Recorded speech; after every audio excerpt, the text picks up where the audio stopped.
Hey, what's up guys? MLT Tricks here, and in today's video, I'm going to be performing and then teaching you how to do this really amazing no setup card trick that is perfect to perform with really any deck of cards. But before we get into that, I am currently having a giveaway on the channel, so I am giving away 3 $10 Amazon gift cards, and all you need to do in order to enter is be subscribed to the channel, drop a like on this video, and comment in the comment section below your favorite card trick or type of card trick. That's all you have to do. It's really simple, and I will be announcing the 3 winners in a video within the next week or so. And now let's get right into this performance.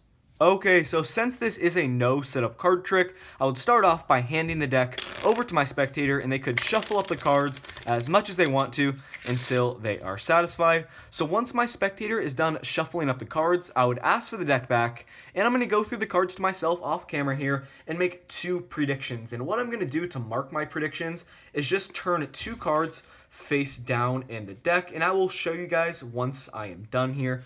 So I just turned 2 cards face down, and as you can see, these are my 2 predictions, just like this, the cards that I turned face down, and we will get to those in a minute. But right now, I would need my spectator to cut the cards wherever they want to, and we're just going to mark the cut like this.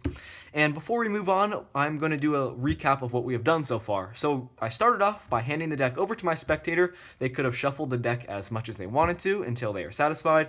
I asked for the deck back. I went through the deck to myself and made 2 predictions by turning 2 cards face down. And then I just had my spectator cut the cards wherever they wanted to, and we marked the cut just like this. And now we are going to go to the card where my spectator cut to right here, and that is going to be your selection, just like that. And now from here, what's going to happen is I am going to locate my first prediction just like this. I'm going to show you guys the card that I turned over, in this case the 3 of hearts. So this is my first prediction, and I'm going to spread to my next prediction, which is the other card that I turned face up just like this, the 10 of diamonds. So these right here are my 2 predictions, and these cards may not seem very significant right now, but they are actually going to be very important, because I'm going to take my first prediction, the 3 of hearts, I'm going to turn it face down and place it at the bottom of this packet here, and I'm simply going to spell out the card now, the 3 of hearts. So THREEOFHEARTS, just like that.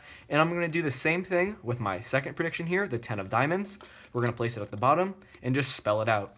TENOFDIAMONDS, just like that. And now I'm going to turn over these 2 packets of cards like so. And now we have 2 random cards here, in this case the 10 of hearts and the Jack of spades. But these cards are actually very important because together they're going to make 1 card. So the value of this card plus the suit of this card is going to create 1 card. In this case, we have a value to 10 card and a card with the suit of spades. So together that makes the 10 of spades. And remember, at the beginning of this trick, you did in fact make a selection. And right here, your selection should be the 10 of spades. So that is the card trick. I hope you guys enjoyed this one, and if you want to learn how to do it, make sure to stick around for the tutorial. Okay, so I hope you guys enjoyed that performance, and credit to Contrix for this effect. And this card trick is really great because it is completely impromptu, and you can start off by having your spectator shuffle up the cards as much as they want to until they are satisfied. So once your spectator is done shuffling up the cards, you're going to ask for the deck back, and you're going to tell your spectator that you're going to go through the cards to yourself and make 2 predictions, and by making these predictions, you're going to turn over 2 cards. And what you need to do here is first look at the top card. In this case, we have the 10 of hearts. And now you need to go through the deck and locate a card that has the same suit as the top card and then the same value. So first, the same suit would be a card that has a suit of hearts. So you're going to go through, and I would suggest you kind of look for cards maybe 5 to 10 cards up from the bottom. You don't want to necessarily choose one of these cards from the bottom. It doesn't really matter, but I like to choose cards that are a little bit up from the bottom of the deck. So in this case, we have the queen, and all you need to do here is you've located your queen, and you're simply going to turn over the card right below this queen, in this case, the card that has the same suit as the top card. So I would turn over this card. That's going to be my first prediction, the Jack of clubs. And now you need to go through the deck and find a card that has the same value now. In this case, a card that has a value of 10. So you're going to go through, In this case, there's a 10 of diamonds here, but I recommend that you guys have more than 10 cards in between your two predictions, and I will be explaining that later in this tutorial as to why you want to do that. So there's a 10 here, that's all right, but there are not many cards in between these two predictions. So I'm going to go through a little bit farther here, and perfect, we have a 10 of clubs just like this. This is a good amount of cards in between your two predictions, and once again, I will explain why you want to do this later in this tutorial. So we have the 10, you're simply going to turn over the card right below it, in this case the 5 of diamonds, and that's all you guys need to do. It's really simple. That's how you guys make your predictions. Once again, you locate the top card, in this case the 10 of hearts, you find the card with the same suit, in this case hearts, you turn over the card right below it, you find a card that has the corresponding value to the top card, in this case a 10, you turn over the card right below that, and from here you're ready to move on. So you've made your two predictions. Make sure your spectator doesn't see the values of these cards yet, but what you can do is just simply spread out the cards face up and show your spectator that you did in fact turn over two cards, and that there's nothing suspicious here. And now you are going to tell your spectator they are going to cut the cards in half anywhere they want to, so they can cut the cards just like this, and you're going to explain to them they're going to mark the cut. So they're simply going to place the cards, make it kind of a crisscross like this by marking the cut. And what you've done here is essentially forced now your spectator to have this card, the 10 of hearts, be their selection. And at first glance, this can seem kind of suspicious to your spectator and how they're just directly cutting to this top card. But what you're going to want to do is tell your spectator you are going to do a little recap of what you've done so far. This is what I did in the performance, and it kind of distracts your spectator from seeing that they cut to the top of the deck. So you can explain to them, okay, you started off by shuffling up the cards, you handed me over the deck, I made two predictions, and then you just cut the cards wherever you wanted to. And that should divert their attention from the deck, and now it will seem that they had a completely free selection in cutting the cards, and in reality, it seems to them that this card is not forced, but it really is. So you're going to tell your spectator, okay, you could have cut to any card you wanted to, and this card right here is going to be your selection. Make sure you keep it face down, don't turn it over, because this is going to be the card that was at the top of the deck, in this case, the 10 of hearts. And now what you need to do, it's really important, you're going to take the cards from the bottom here that are on the table, you're simply going to place them directly on top of this packet, just like that.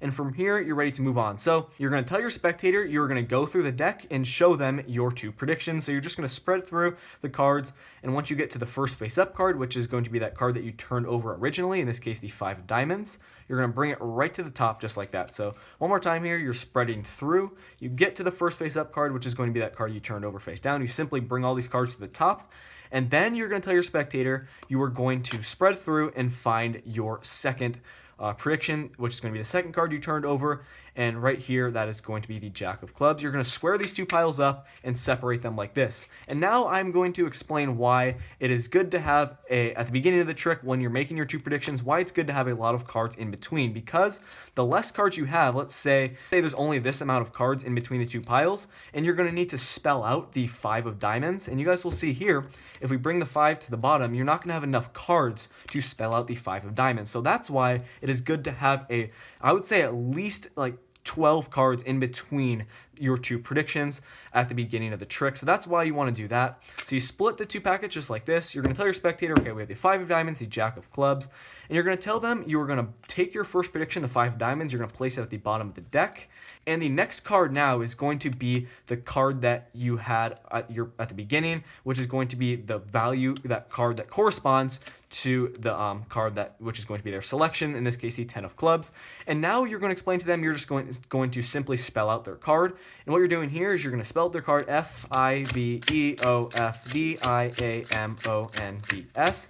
And all you're doing here is you're going to place the rest of the cards on, and you just brought that 10 of clubs to the bottom of the deck just like this. That's all you need to do. It's really simple, and you're going to do the same thing over here. Jack of clubs, you're bringing it to the bottom, and now this is going to be the card that corresponds to the suit of their selection. You're going to spell out your prediction, the Jack of clubs, JACKOFCLUBS. Just like that. You place all these cards on, you brought that card to the bottom, just like this. You're going to turn over the two packets. You're going to explain to your spectator that these two cards together are going to make one card. You're going to explain to them the value of this card plus the suit is going to make, one card. You have a 10 and a heart together that makes a 10 of hearts. Snap your fingers, give this card a little flick, and you will show them that you correctly predicted their selection the entire time. And this trick has a very powerful effect. It's really cool, and I definitely recommend you guys give this one a try.